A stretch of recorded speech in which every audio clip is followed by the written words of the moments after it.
everybody, welcome back to the My Bourbon Journey Whiskey Review channel. My name is Scott. If you're new to this channel and you're looking for reviews of different whiskeys such as bourbons, ryes, American style whiskeys, go ahead and hit that subscribe button. Also make sure to hit the bell notification. That's simply going to alert you to when I'm doing new uploads or live streams.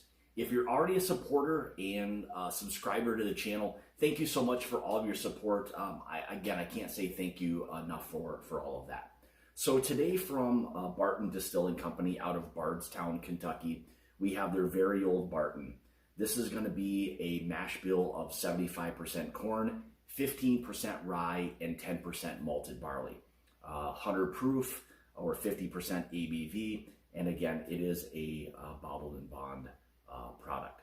Non-age stated, and MSRP on this is going to be right around that $13 to $15 price point. So again, for me, in terms of one of these bottom shelf, like bargain bourbons, this fits right into that category. And that's kind of why I'm doing some of these reviews, is just to kind of get some of the focus onto some of these bottom shelf bourbons. I know a lot of us really kind of clamor over all of the special releases and all of that, while these types of bourbons sit on the shelves and don't get a lot of the kind of due respect that they should be. They're really absolutely fantastic whiskeys for what they are, and especially for the price. So if people are looking for a really nice, solid entry level quality bourbon, this would be one of those. So with that being said, so typically what I do with my reviews is we'll go through the appearance, we'll nose it, we'll taste it, really anything else having to do with the whiskey itself, we'll kind of go through some of those things. So, all right, let's get into the appearance here a little bit. So again, kind of a light amber, light copper type of color. And again, move the whiskey around the glass a little bit, kind of introduce a little bit of oxygen. And then also I like to kind of see, what it's giving me leg-wise. If it's oily, this isn't showing a lot. I've moved it around a little bit. There are some legs, but it's not sticking to the glass, overly or anything along those lines. So, all right, let's get into the nose here. So again, a little bit of this Barton, you start to pick up a little bit of that nutty characteristic on a lot of the Barton stuff as well. Nice oak that's there, rich oak to it. A little bit of that kind of like a milled corn, like a crushed corn. Nice butterscotch note to it. Nice vanilla. Again, that rich kind of creamy caramel note there as well.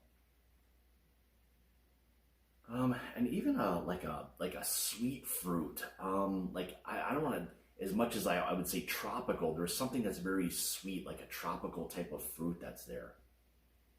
And I don't know exactly, I guess if I was gonna try to put my finger on something, I'd say maybe like a pineapple type of note. There's something sweet, like a tropical type of note there. And then something I don't get all the time that I just got was a bit of like a bubble gum note. Yeah, that's not something I get all the time on especially Barton stuff, or just bourbon or other whiskeys in general. There's a little bit of a bubble gum aspect to that. All right, most importantly, let's see how this tastes. Cheers.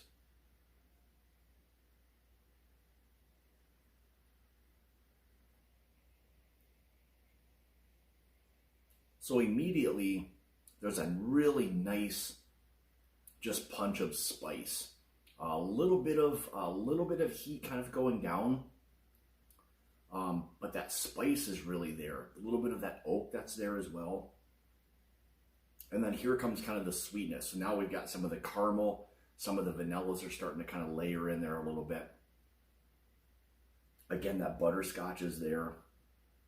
Probably a medium viscosity.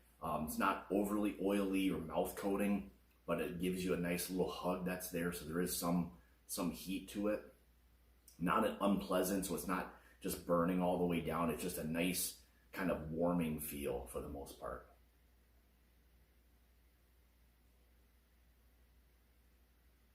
Again, some of that nutty characteristic starts to kind of come through a little bit. Yeah, it hits you, for me, this is all hitting like right on that like mid to the back of the palate, which is nice for me. I don't like when I get a bourbon, no matter what it is, that just hits you right on the front of the palate and then just goes into just like a short finish right away. This has a little bit of a layer to it, so it gets me right on that mid to the back of the palate. That spice continues to linger there, a little bit of that peanut aspect to it, maybe even a slight zestiness to it. Some of that orange zest is there as well. Again, that peanut factor, but that spice is the one thing for me that continues to kind of linger, which I like. I like a nice spicy kind of bourbon. And I would say in terms of the spice, maybe that transition is a little bit of black pepper. It's not overly heavy on the pepper or anything along those lines. For some people, that's a little off-putting. I would say there's just more of a nice lingering spice than a long kind of like black pepper type of note.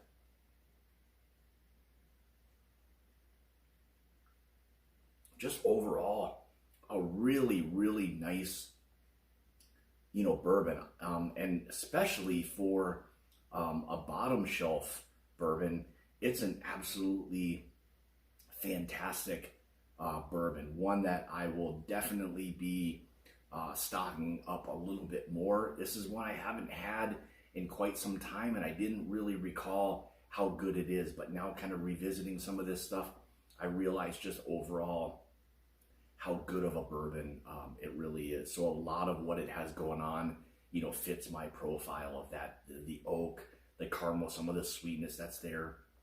I don't mind that nutty aspect to it at all, even though this is not super dominant. Like a lot of times the Heaven Hill will be really peanutty, or like a Jim Beam can have a tendency to be really like nutty. For me, this is a little bit less than that. So, hopefully if you're not, totally into the nuttiness part of it, this I think you would really appreciate. So, but again, going back to kind of the finish, a little bit of dryness. So as I've talked a little bit more, there's a slight bit of like a dryness to it there as well. But again, the one thing that for me that continues to linger is just that spice. There's a really nice warming aspect to it as well. The oak that's there with some of those like vanillas and caramels. So it's just a really nice, well put together bourbon, I would say, and worth the $13 to $15 price point all day long. So again, this is the very old Barton Bottle and Bond. Again, mash bill on this, 75% corn, 15% rye, and 10% malted barley. Again, 100 proof, non-age stated, $13 to $15. So for me, it's a buy all day. If you can find it, buy this one specifically, the 100 proof. There is an 80 proof as well that I think is more distributed, but again, that's probably going to have more muted flavors just because there's a little bit more water added to it. So again, absolutely fantastic bottom shelf bargain bourbon as far as I'm concerned. So with that being said, so like, subscribe, make sure you leave some comments. Let me know your thoughts on this. If you enjoy it, just, in general, kind of your thoughts on that. And if you'd like to help contribute or support the channel, you can through my Patreon page, which I'll have linked in the description below. So with that being said, I want to say thank you so much for tuning in to another review. And as always, remember, it's about the journey and not the destination. Cheers.